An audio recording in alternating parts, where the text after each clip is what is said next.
Je suis Yolande Bertrand Oufouémé, j'ai 55 ans et je suis professeur des universités à l'université Marien-Ngouabi.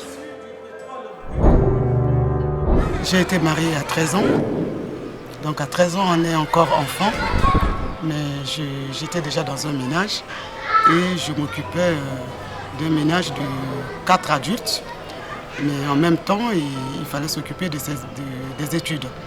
Et donc après l'école primaire, je n'ai pas vécu avec mes parents, je suis allée directement dans mon foyer conjugal. Et donc j'ai fait mes études avec beaucoup de difficultés parce qu'il fallait concilier la vie scolaire et la vie familiale. À 17 ans, j'ai eu mon premier fils et à 19 ans, j'ai eu ma fille et il fallait que je m'occupe aussi de mes enfants.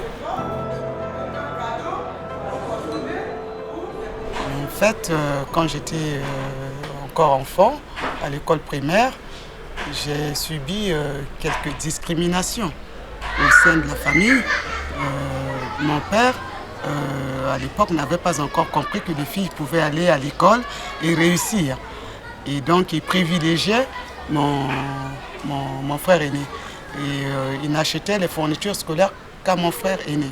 Et à moi, à chaque fois, il me répétait, ben non, l'école des filles n'aboutit à rien, ce n'est pas la peine de m'embêter pour les fournitures scolaires.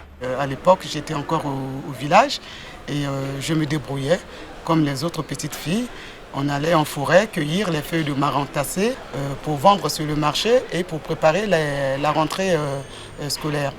Et c'est comme ça que j'ai commencé à faire mes études à l'université. Je tiens à dire que dans ce cursus universitaire, il y a un enseignant qui m'avait aidé.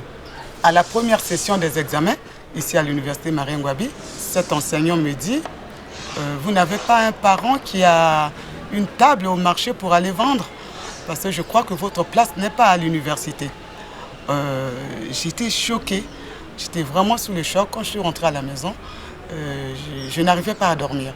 Je me disais, mais ce n'est pas possible, j'ai quitté mes parents, j'ai quitté mon ménage, j'ai abandonné mes enfants, je suis venue à Brazzaville, c'est pour échouer. Et je me posais mille et une questions. J'ai dit non, je crois que je ne suis pas assez bête pour abandonner mes études en première année d'université. À partir de là, ce que l'enseignant m'avait dit m'avait motivé. Et j'avais décidé de travailler pendant les vacances et de valider toutes les unités de valeur. Et c'est ce qui a été fait. Et à partir de là, je n'ai jamais redoublé. Mais je pense que dans la vie, les femmes doivent se battre. Je dirais même les filles, parce que les filles sont les femmes de demain. Elles doivent se battre pour réussir dans leur vie. Et la clé de la réussite, c'est l'éducation. Quel que soit le type d'éducation. Parce que cela nous permet de nous valoriser, cela nous permet de valoriser les autres par leur travail et surtout de transmettre les connaissances. La culture congolaise pense que les hommes sont supérieurs aux femmes.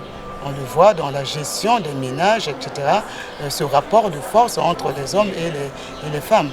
Mais aujourd'hui, les femmes se battent pour montrer aux hommes que l'homme n'est pas un être supérieur à la femme.